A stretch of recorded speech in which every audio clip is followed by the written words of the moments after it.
So good morning, everyone, and welcome to our speakers as well. My name is Annelies Pousens. I am the Policy Officer for Gender Equality, Diversity, and Migration at the Council of European Municipalities and Regions, and I will be facilitating the event this morning with the support of my colleagues. Thank you for joining a timely and important discussion on women in politics following what we can consider a super election year around the world, but also in Europe. With many elections across European countries, the election of the new European Parliament in June, and the anticipated confirmation of the European Commission, 2024 has been a pivotal moment for uniting our efforts across all levels of governance and to prioritize gender equality in the European political landscape. Today, we are launching our second study called Women in Politics, Local and European Trends, a study in which we want to highlight the state of women's representation in local and regional governance across Europe, showcasing both the progress made and the ongoing challenges in advancing gender equality. In today's event, I will be presenting some of the key findings of the study, and then we will jump into a panel discussion with our distinguished speakers. Now, before I jump into presenting the data that we have, I thought it was important to highlight how we got this data. The study has two main elements, and we cover the scope of different levels of government, local, intermediate, regional, national, and European, between 2019 and 2024. As I mentioned, there are two main parts. There is the representation of women in subnational politics in Europe and the different types of portfolios locally elected women hold. And then the second part will focus on the violence against women in politics. While they both fall under the same study, the way we collected the data varied a little. We collected the data through two different methodologies. So for the first part, in terms of representation, we created and shared a questionnaire that was shared with our CMR member associations from 41 countries. And then for the second part, violence against elected women, an anonymous survey was created and was then shared with our member associations for dissemination. We received over 2,600 responses from locally elected female politicians from 31 countries in Europe. Now here comes the fun part. In terms of data, there was a lot of data, so I had a hard time to select what we were going to present today. So we've collected a lot of data for the study, for which I've made a small selection to present to you today, specifically during this event. I also wish to highlight that in our study, which you will get towards the end of, in the next coming days in an email, you will be able to find an individual country sheet for each CMR member association, highlighting the data found for different levels of government. So for example, at the municipal level, we observe an increase of women in municipal local politics. The average proportion of local elected women in Europe is 32% in 2024, as opposed to 29.2% in 2019.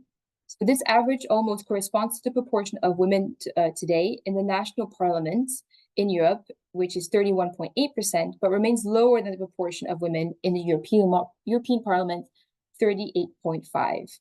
So we also wanted to highlight some of the countries that have the highest representation of women at the local level: Iceland, Sweden, France, and Albania. So some of you might not be surprised that some of the Scandinavian countries aim higher, but for example, you might not have expected Albania to get as high.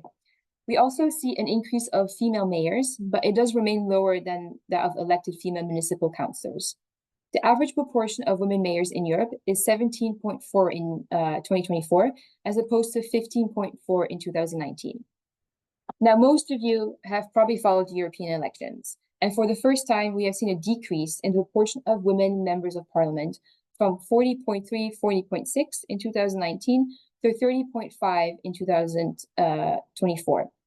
It is important, however, that even though we see a decrease in the proportion of female MEPs, the actual number of women elected to the European Parliament has in fact increased in most countries. Now, finally, as we have one of our speakers is from the Committee of the Regions, I thought it was also important to highlight some of the findings there. We have observed an increase in women delegates, where we look at the full members and the alternatives members simultaneously, and we see a increase in 2024 to 27%. However, I do want to emphasize a small disclaimer that the data has shifted around a little bit in the last few months. So of course, the study will have to be updated accordingly, and we will make sure that the data from the Committee of the Regions will be updated accordingly in our next publications.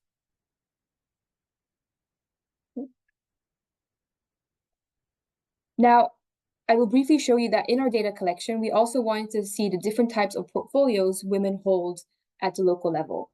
And we can see that while there is a general increase in women's representation, we continue to witness gender segregation in practice. Now, as you can see, the top 3 portfolios held by women at the local level are culture, sports, youth, and finance, budgeting, economy. And the portfolios that were least likely to be held by women at the local level were security, specifically police enforcement, transportation, and civil protection. So we continue to see that women are still holding very softer, feminine portfolios, as opposed to what we can consider more male-dominant portfolios. Now, the second part of our study, as I mentioned, will be specifically focusing on violence against women in politics. Now, most of you probably know the definition that violence against women in politics is a specific form of gender-based violence against women that targets women primarily for being women who are working in the public sphere. And the most widely recognized types of violence that women in politics encounter, but also women in general in society, are physical, sexual, psychological, and economic. And we've also noticed that from the social media and new technologies, there has been an increase in the threat of gender-based cyber violence. Now let's dive deeper into the data that we found through our answers and our respondents. So our findings show that 32% of the responses have experienced violence. And among those who said that they suffer some type of violence during their political career, 41% suffered psychological violence, 29% suffered cyber violence, 17% sexual violence, 6% economic violence, and 3% physical violence. Now, we are also focusing a lot on gender, cyber violence, online harassment in our study, because we have seen the importance the topic has gotten over the next few years and will continue to get over the coming years, and the crucial need to address it at all levels in government, but also everywhere in society. So as you can see from the infographic, from the 29% of women that suffered cyber violence, 18% of them became less vocal during their political career, 32% quit social media altogether, and 33% felt unsafe to voice any kind of opinion on social media out of fear of what they could potentially get. And we also observed a high number of young female politicians who have been victims of cyber violence. So among women in the 24 years and younger age group who have experienced some type of violence, 67% suffered cyber violence specifically. Now we can assume this is because they are more active on social media, because there's a certain visibility that comes with being a politician and so on. However, I do want to emphasize that it's not only specifically young women who have been targeted by cyber violence. We also see it in an older age group that have also been victims of cyber violence. Now, from the 32% of women who suffered during their political career, among them, only 29 have reported it.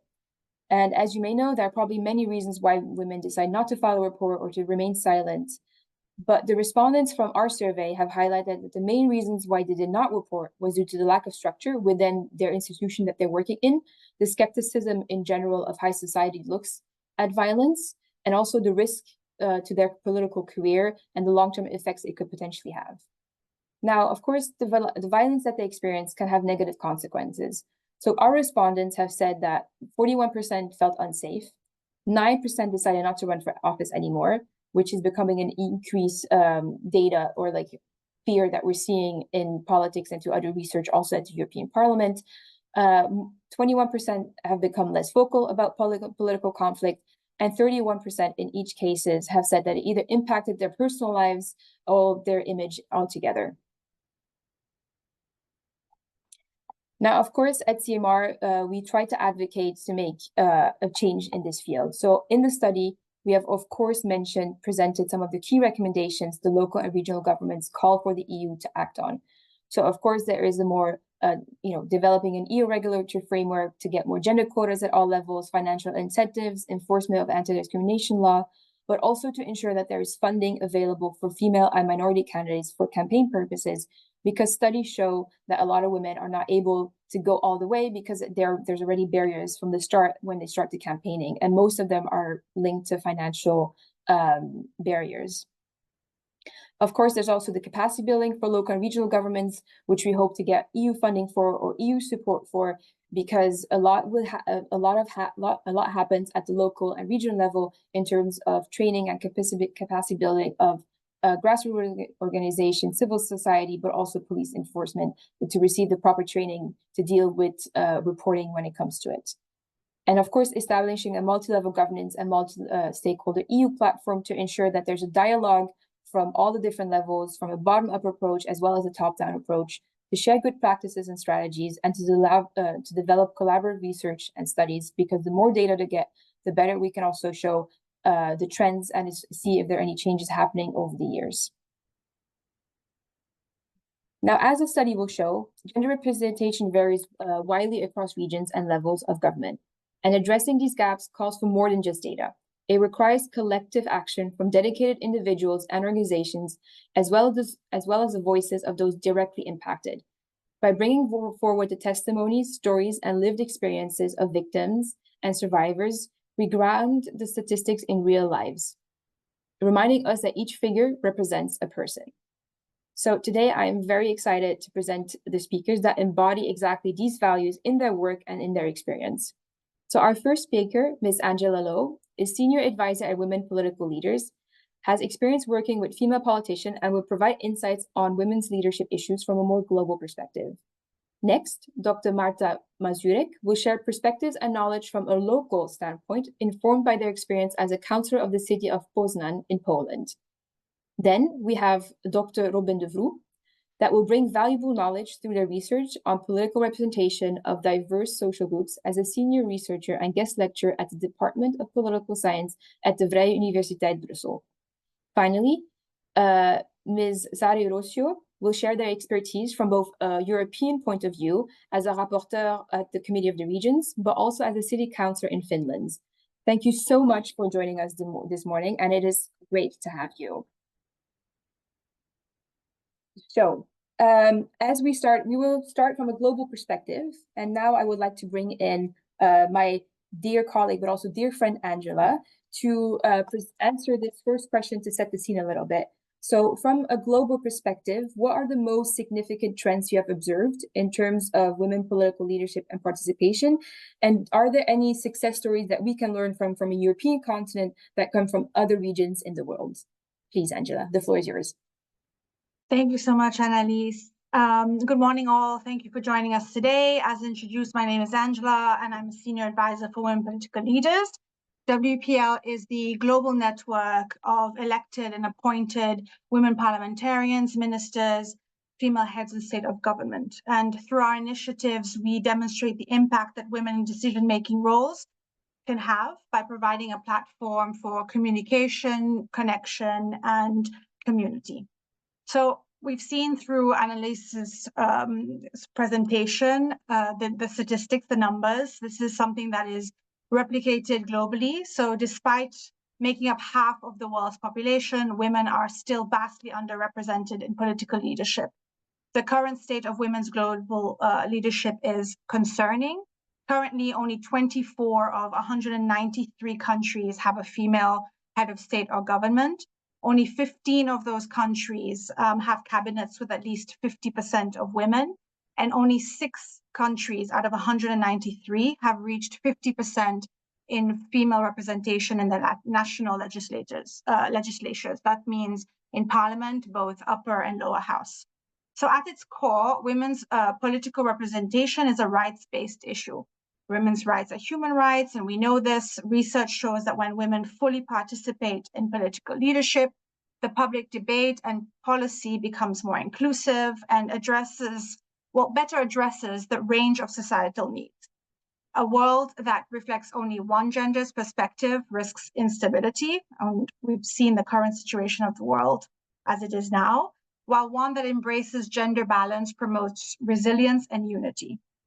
Currently, women hold only around 26% of all legislative seats globally. And while this figure is, of course, an improvement from the 17% that it was in 2010, this still leaves us far from equal in terms of global legislatures. Now, when we look at examples from a global perspective, we have seen both encouraging process, but also ongoing challenges. The UN has set a target for gender parity by 2030, but at the current pace, we're on track to reach parity only in 150 plus years. I think it's exactly 162. We have examples, of course, like countries like Iceland or Rwanda, and more recently Mexico, who have demonstrated the effectiveness of gender quotas and legal frameworks. For example, in Mexico, who's just elected its first woman president, gender parity laws mandate equal representation in both the House and both houses, the House of Deputies and the Senate, which has resulted in women holding 50% of seats in the National Congress. This also aligns with the experience of Rwanda, where sustained political commitment has brought over 55% female representation in parliament, according to the recent election results. And to give more of a sort of a regional focus in terms of the European Parliament, as mentioned, we've seen that there is about 39% of MEPs in the European Parliament which have been elected, women have been elected. And while 1% drop from the last minute may not seem like a lot, it is the first time in 45 years where an upward trend towards parity has not been seen in the European Parliament. So again, obstacles persist, especially around cultural biases, limited campaign funding for women, and stereotypes.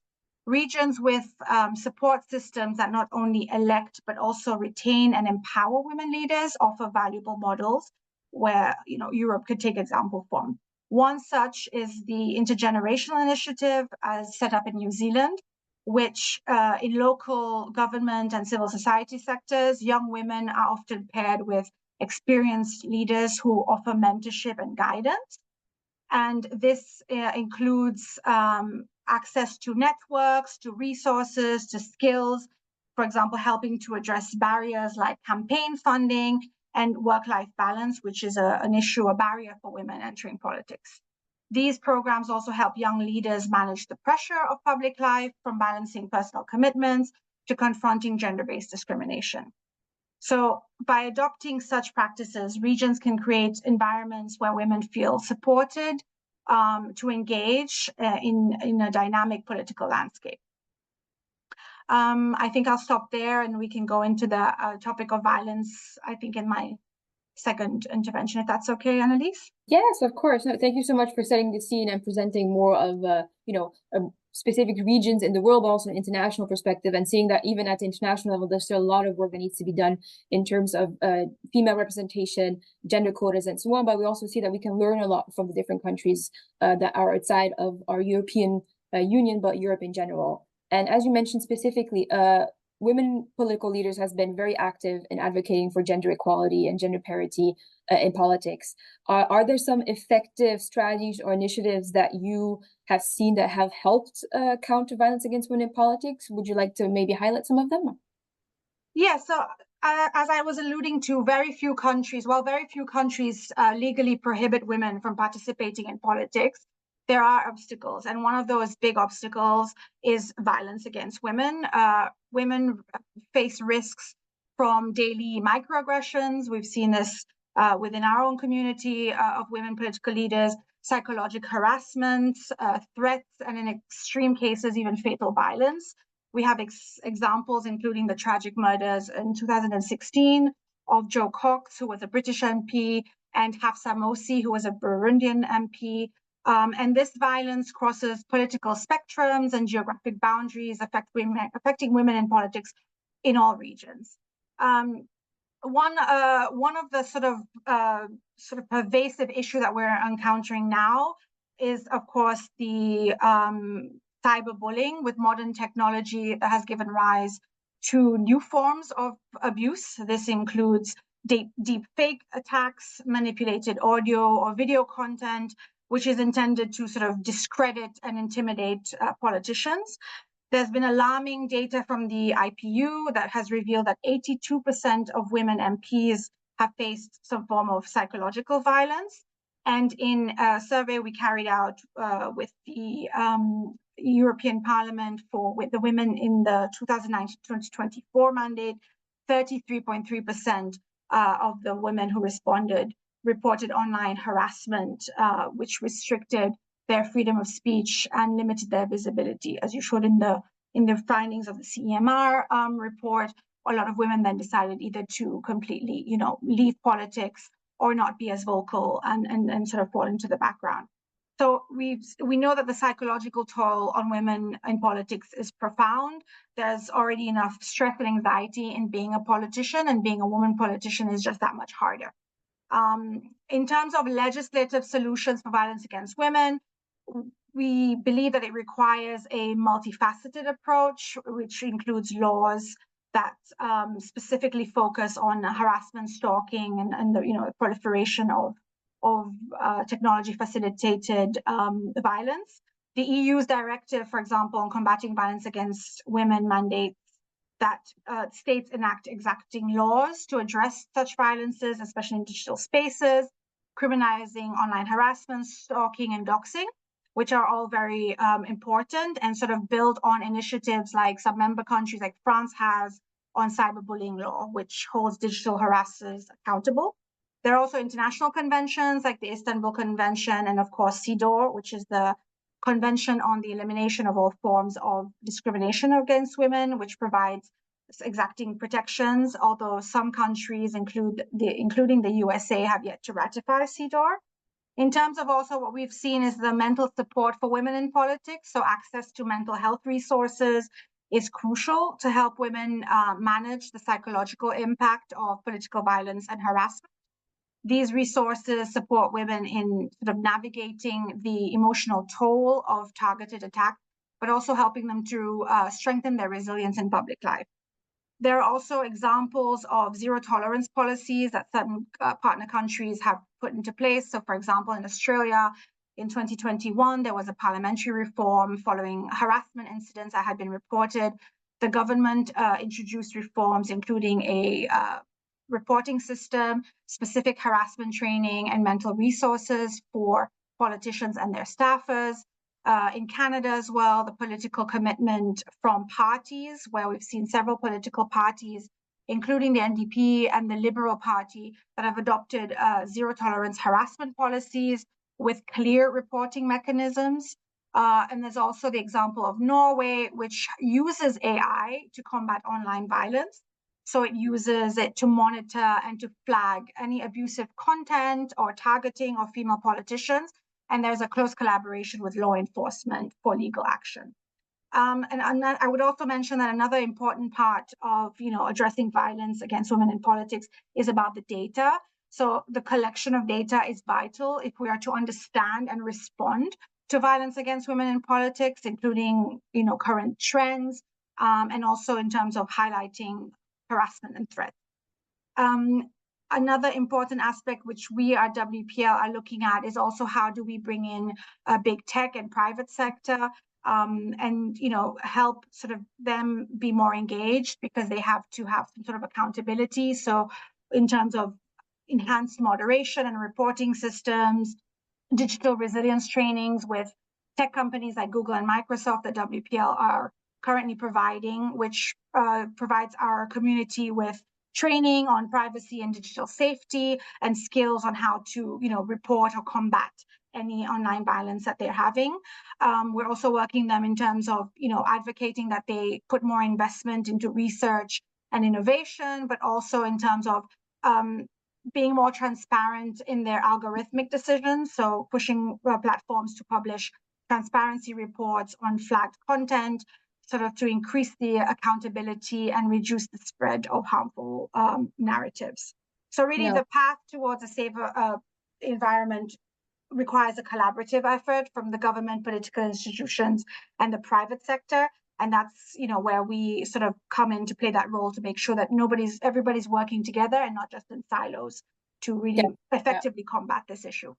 No, thank you so much, Angela, for pointing out so many different important topics, and especially also highlighting the importance of online violence, cyber harassments, the doxing, the deepfakes, and so on, which is an increasing issue that we're seeing, and we will definitely have to tackle in the coming days. And in that sense, we're already a bit behind because we should have probably tackled it already a few years ago.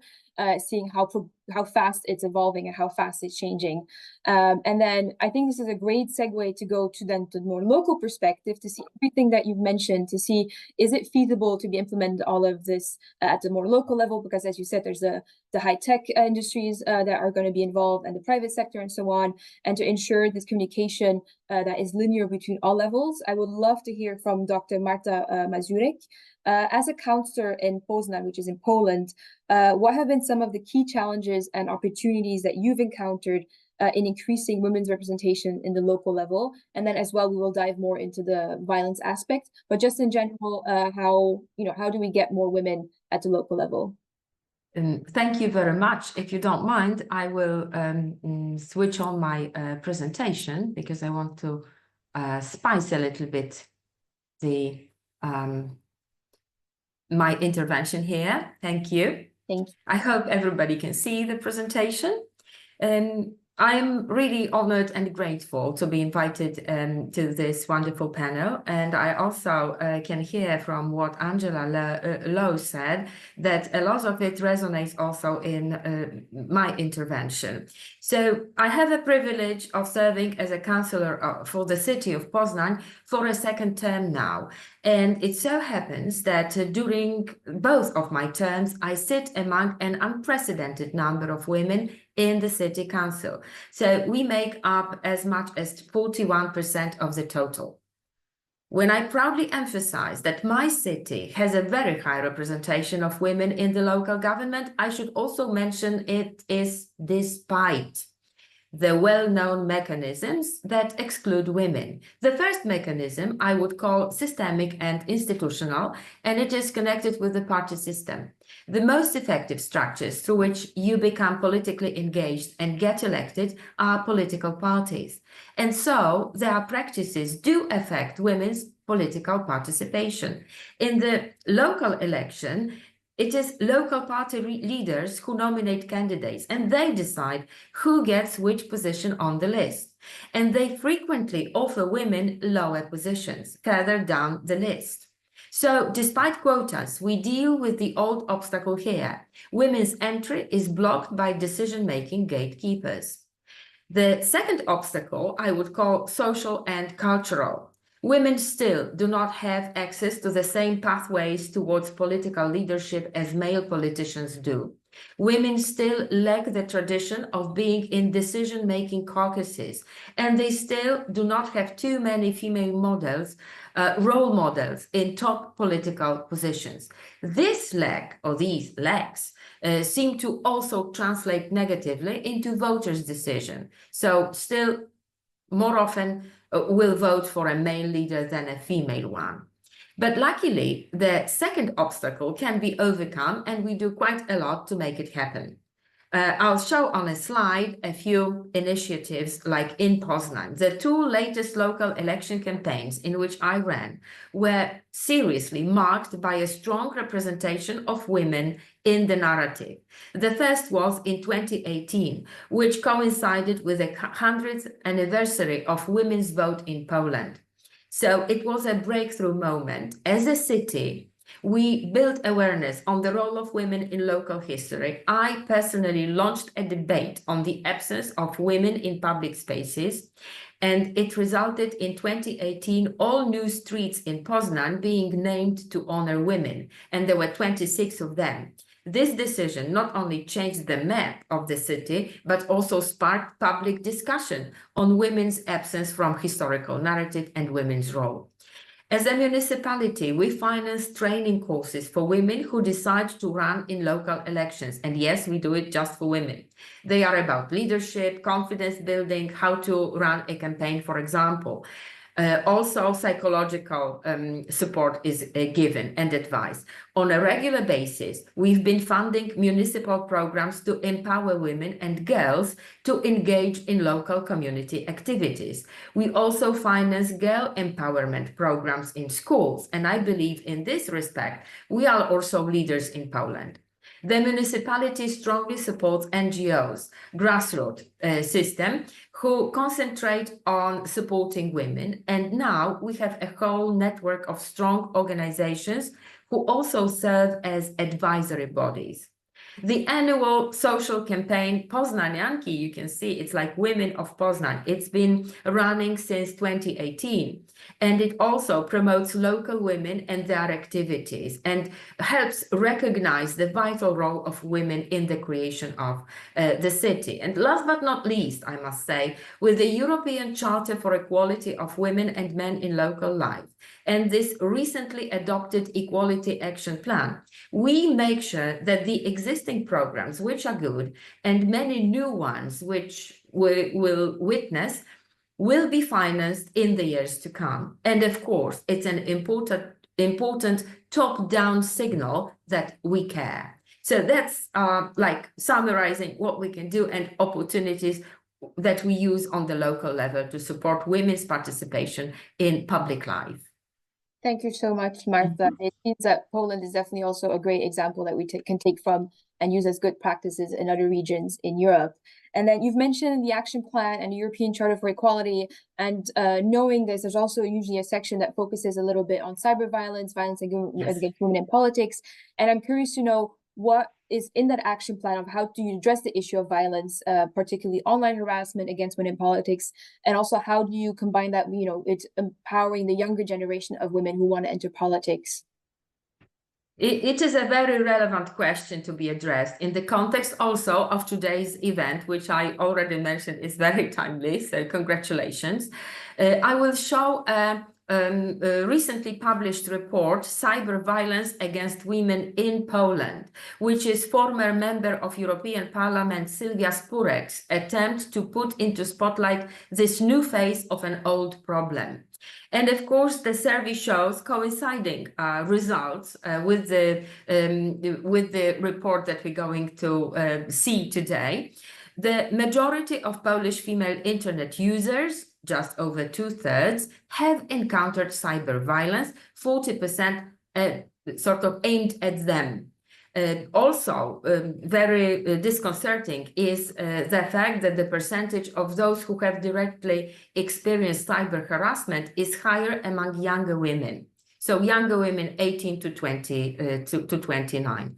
Recognizing the serious consequences of cyber violence, we all expect changes in legal regulations, which will help combat it, of course. But in the meantime, as local government, I would say we address the issue in two major ways. They resonate with Angela's. So first, raising public awareness and education. The city of Poznań recently commissioned the distribution of the tools which were called the Cyber Violence Meter. It's a straightforward tool designed to identify behaviors which qualify as cyber violence. So they were circulated to municipal support centers, to the police, health centers, and all organizations connected with the municipality, together with addresses where to seek help. Since cyber violence against women targets their gender and sexuality rather than their political views, still, its roots are well known: prejudice against women and gender stereotypes. So this calls for education.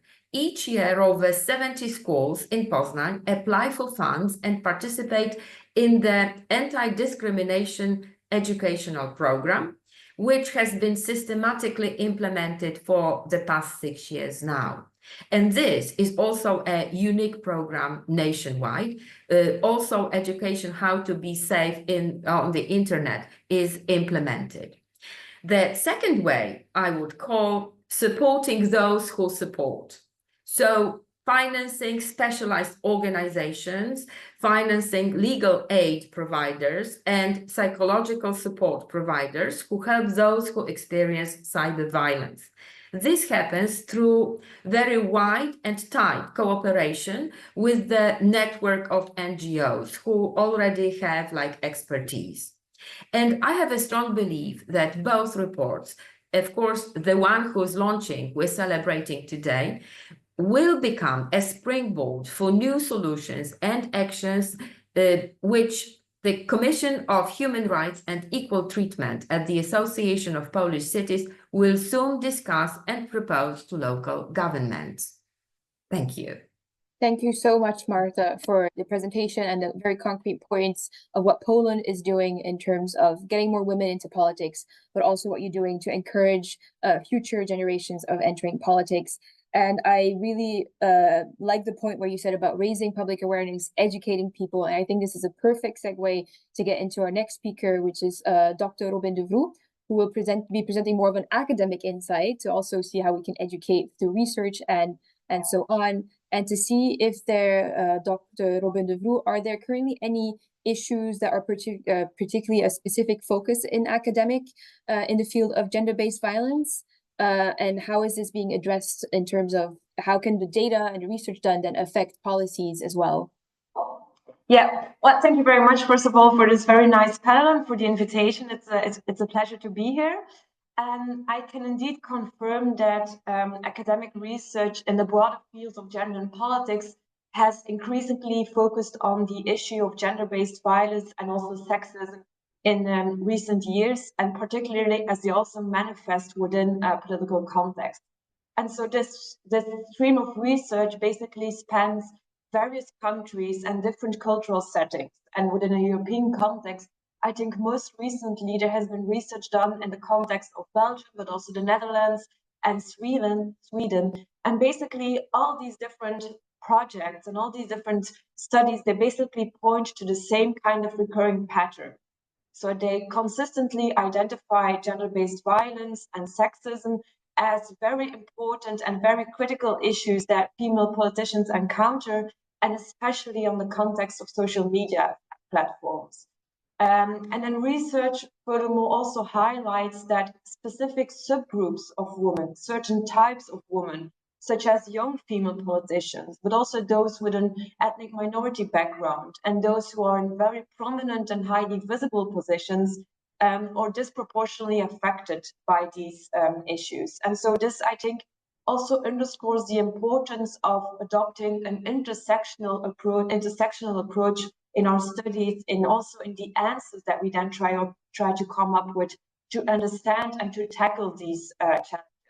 Because the experiences of gender-based violence and sexism, they're not uniform, and they significantly vary based on factors such as ethnicity, age, and political visibility. And I think that is really important to keep that in mind. And I think that is one of the important lessons that, from an academic perspective, we need to capture and we need to be conscious about. And then research, furthermore, also tackles or tries to indicate what kind of consequences these experiences with gender-based violence and also sexism have. And so what we see is that these consequences are very severe, and that they have like a really profound impact on women as politicians and the kind of activities they then further on engage with. So there's a negative impact on the mental well-being of politicians, and that is not only concerning women, it also concerns men, because they also witness what happens within this broader political context and what kind of negative reactions and hostile reactions oftentimes their colleagues have to deal with. And so the fact that you have this negative impact on mental well-being often also results in the fact that politicians start to adjust their behavior, that they start to behave in a different way. And so some, for example, choose to refrain from discussing specific topics because they have the idea that by highlighting specific topics, by talking about gender equality and gender-related issues, this might somehow incentivize some people to start this kind of gender-based violence and harsh sexism. Some also limit their engagement on social media and limit the extent to which they engage with voters and the broader audience to a certain extent, or in an even more negative way, they even withdraw from political ambition altogether. So the impact and the consequences of this gender-based violence is very severe. And so taken together, I think academic research really emphasizes that these issues of gender-based violence and also sexism, they all contribute to a broader cycle of underrepresentation in politics. And so where then the voices of those who are most likely to be affected by gender-based violence are stifled. And that basically leads to a less diverse landscape and all the other negative consequences then linked to that. And I think that one of the issues that academic research and the broader academic community is also increasingly emphasizing is that there is a clear need for policymakers, academic researchers, and also women politicians themselves to work together, to integrate the findings from our research into legislative frameworks and better, broader institutional practices. And so, for example, this then refers to recommendations for training programs on gender sensitivity and violence prevention within political parties, and also the need to report and to establish clear reporting mechanisms where female politicians can address and can report incidents of violence and harassment effectively. So I think there's a very clear message that it's important that we as a broader community work together. And I think that together we can achieve more. Definitely. And I think this is also a great segue to what you mentioned. There's also something that we highlighted in our study is the intersectional approach and the need to get more men involved in the conversation and young boys and try to educate them as soon as possible about gender equality in general, because we talk about gender equality and we focus a lot on women, which is important, but we cannot forget men in the conversation, in the policy drafting, in the policy coordination, and so on. And so I'm curious to see from an academic point of view, is it offering any insights on how to engage men in supporting gender equality and preventing gender-based violence, or is this something that's not really researched at the moment? Well, there is more and more research being done in that particular field because we indeed feel that there's this need for concrete recommendations and concrete solutions and answers to the problem. And so one of the central messages in academic research is that if we want to tackle this issue of gender-based violence and sexism, well, it's important that we try to change the broader political and societal culture and context around it. Because of course, these issues of gender-based violence and sexism, they extend beyond the political setting and beyond the political context. And it's basically also a phenomenon that we found in a broader societal sphere. And so following that kind of reasoning, it is then indeed very important that we have everyone on board, that everyone is ready to tackle these issues and to come up with some solutions and to provide support for these solutions. So also the support of men and male politicians is critical in that sense. And so some of the suggestions that have been made, some of the recommendations that have been put forward by academic research and by some of my colleagues, for example, relate to the establishment of independent hotlines within parliaments, because they can provide a safe space for both female and male politicians to report incidents and to seek help. And it can also help to create some kind of an informal network where experiences can be shared and that also support can be found among peers. And so these networks can then foster broader discussions about gender dynamics and can also encourage men and male politicians to become advocates for change themselves, because it also links to them, and it also they have also an important voice in that sense. We furthermore, from an academic perspective, also really emphasize the need for education and awareness raised around the impact of gender-based violence and sexism.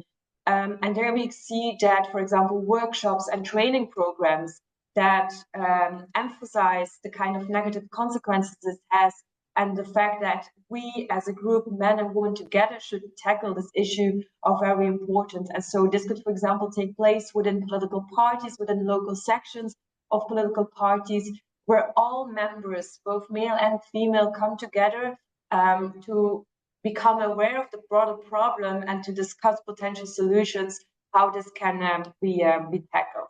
And then I think that one other promising approach and promising recommendation lies in the fact that it could be useful to implement some kind of mentorship programs where also male politicians then become actively involved, male politicians with highly visible positions, with high levels of seniority, to mentor younger female politicians. And so that then also they can have like a sense of understanding how young female politicians experience their activism in this political context, and how the issue of gender-based violence and gender and sexism is basically having an impact on them. And so this altogether, I think, can help to create a more supportive environment where also men and male politicians can demonstrate that they have a critical role to play in fostering gender equality within a political context, but also within a broader societal sphere. Definitely, and I think we can all, like, I see the speakers nodding and agreeing with everything that you said, Robin. So I definitely see there's an agreement on that sense to how to get more people involved, to get everyone on board. I think was definitely your key message there, to be able to advance gender equality and gender parity in politics. And I think this would be a great segue to get our last speaker, but definitely not least speaker, Ms. Sari Rosio. You have two hats. You are a city councillor in Finland, but you also work at the Committee of the Regions. And maybe to start off the setting, I would love to hear more about your work experience and your experience from the city council in Hämeenlinna. I'm pretty sure, I'm not sure if I pronounced it. Thank you, dear Annelies. Can you hear me?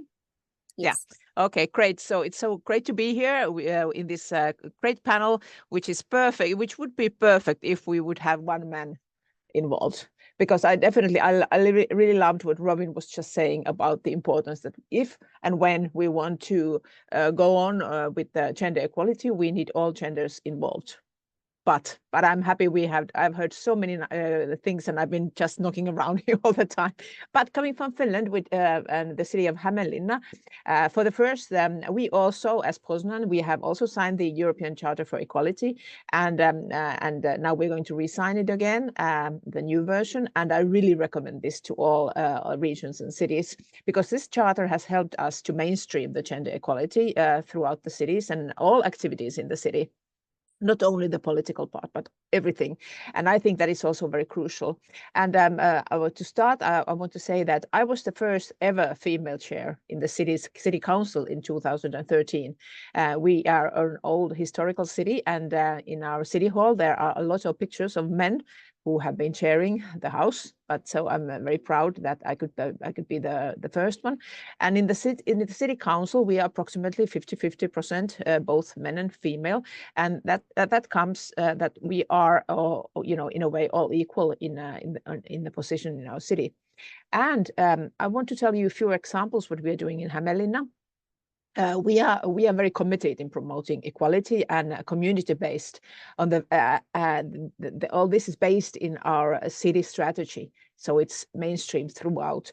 And we have everyone's Hämeenlinna plan, which has been prepared by supporting these goals. And we also made this plan is based on the Ministry of Justice good population relations model, and so it's like the governmental layout in a way.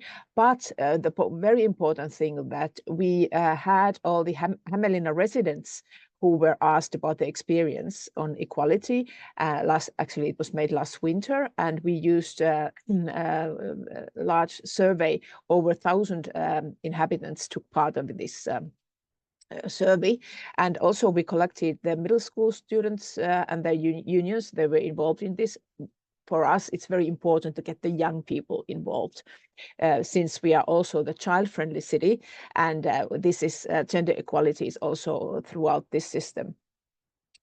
So the program was approved actually this year in our city council meeting in June 2024.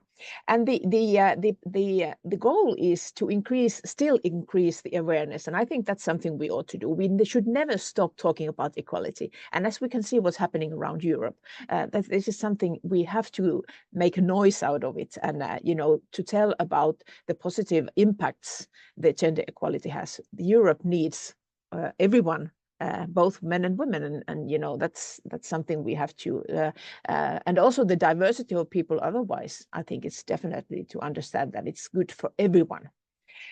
Well, of course, we've been operating a lot with the culture, the people in Hämeenlinna, and also the city personnel.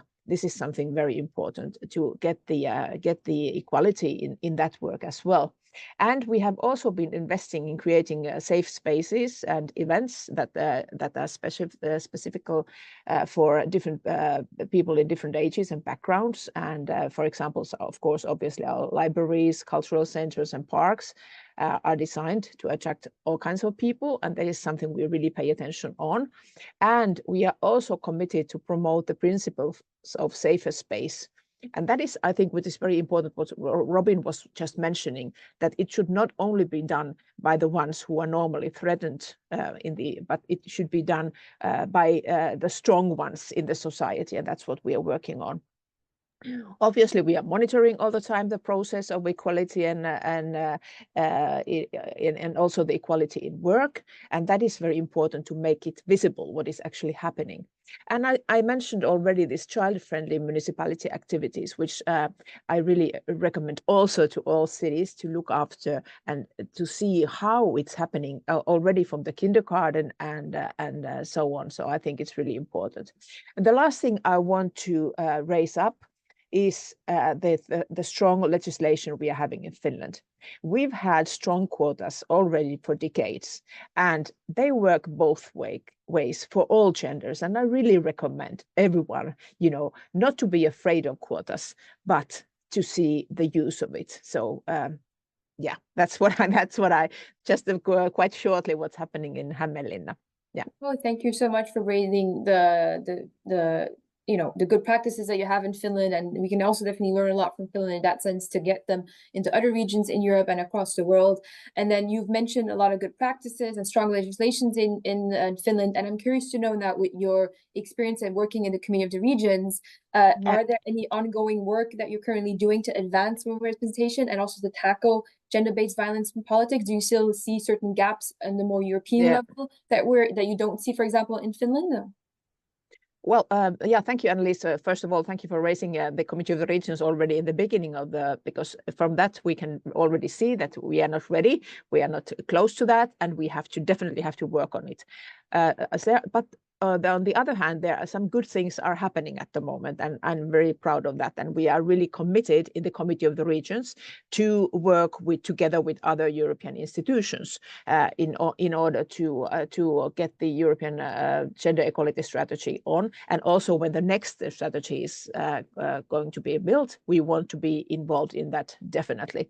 And as you know already, the Committee of the Regions, we present all the cities and regions around Europe. And as we can see, the regions and cities are not the same. There's a big difference. So I think the Committee of the Regions is also, we are not only working, but we are also an institute that can deliver good practices around Europe. So I think that's very important, what we definitely want to do.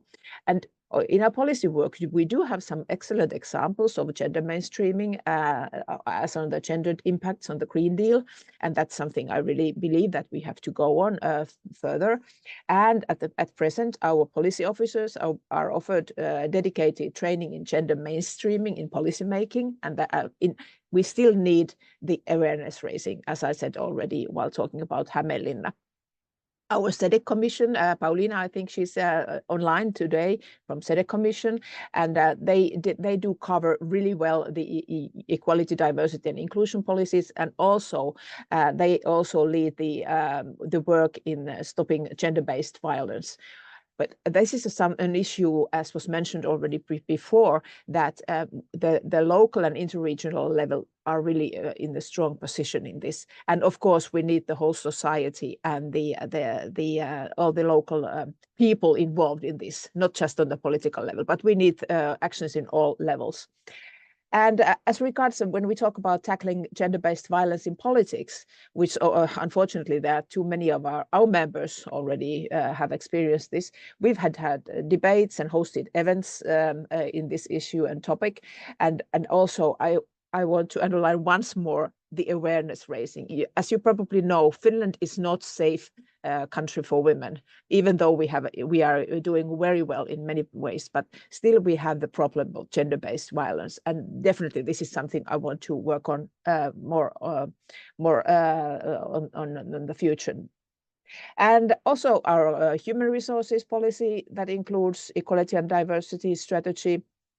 And since 2019, we've had a gender equality strategy regarding the members and related activities.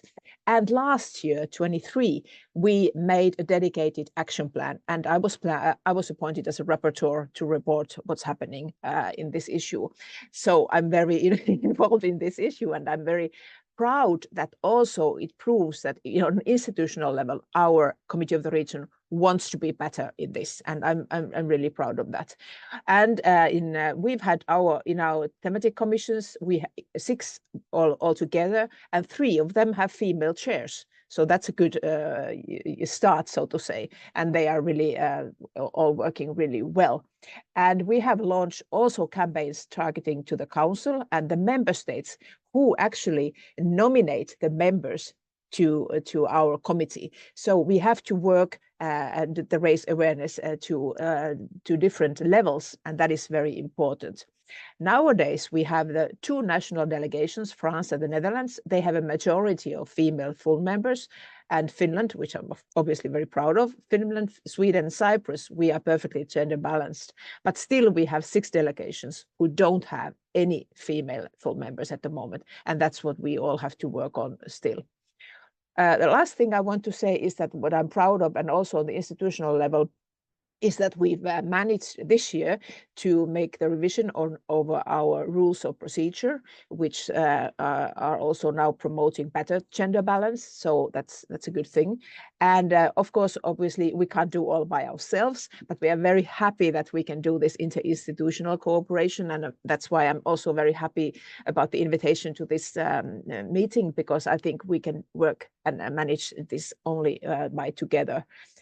So last thing I want to say is our Young Elected Politicians program, which is quite well balanced in gender-wise, which is great. And we have this for more women in politics initiative we are working on.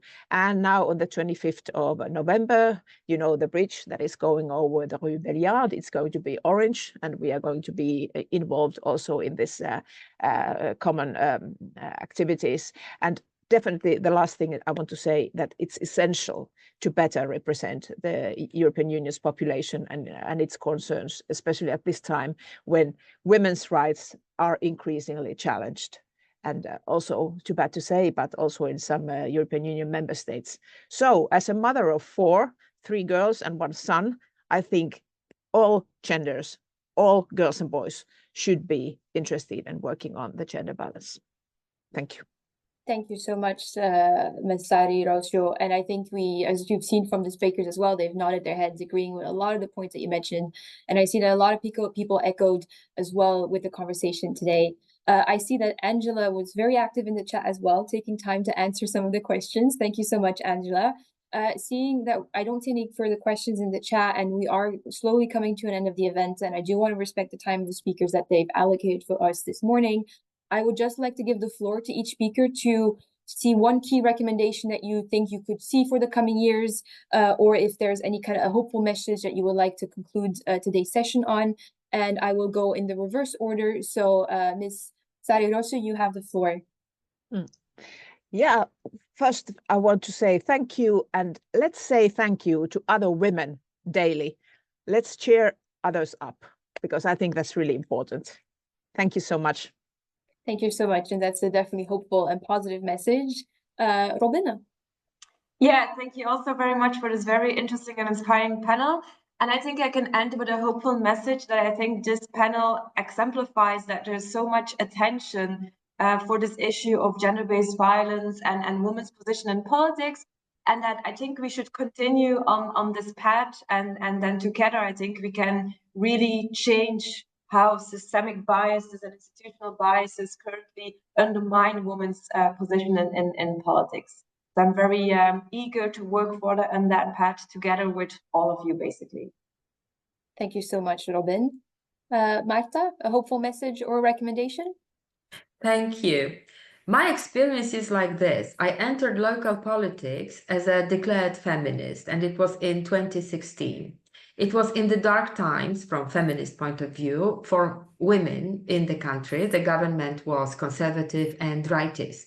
My activity, local activity, helped me preserve my sanity and helped me survive to see the change last year and to see this, what we have today. So I guess I will end with reference to what is popularly ascribed to Gandhi, be the change you want to see in the world. But my remark is look around and engage. And whatever you can do from the position you hold, do it. There is a lot you can do for equality. Thank you. Thank you, definitely. Thank you so much, Marta. And last but definitely not least, Angela. So I would say we need to really enforce a zero tolerance culture against harassment and supporting women, no matter the background. We've talked about intersectionality here, but backed by real investments. This means, to me, clear policies against harassment with a strong reporting system that has, removes all impunities, sanctions where needed, and ensuring gender responsive budgets to fund the services, the resources that we need to provide, mental health, etc., and create a political landscape that is truly reflective of the societies that we live in. Definitely. Well, thank you so much. From a few closing remarks from CMR's end, I can see that there's a lot of good practices that we can share from in Europe, but also outside of Europe, at the European level, at the national level, at the local level. There are clear policies that still that exist and that can be improved, and there are new policies that we can make sure that all the diverse voices from an intersectional perspective are included. I've heard a lot of education and training and raising awareness on new topics such as mental health, cyber violence, the deep fakes that are happening as well. But I think the key message I want everyone to take away today is in terms of collaboration, working together and getting everyone involved, all genders, all people in this topic, because it is a crucial point to mention in everyone's agenda on a day-to-day basis, and then especially at the political level to ensure that we represent the constituencies that we work for on a day-to-day.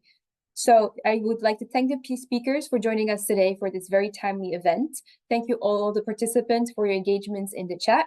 You will be receiving from us an email with all the information about the event, the launch of the study, and make sure to follow us on social media, because we will also be organizing future events specifically on cyber violence next year.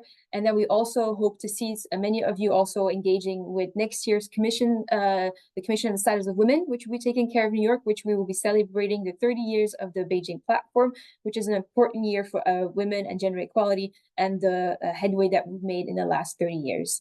So thank you so much. And I wish you a lovely rest of your day. Thank you very much. Thank you. Thank you.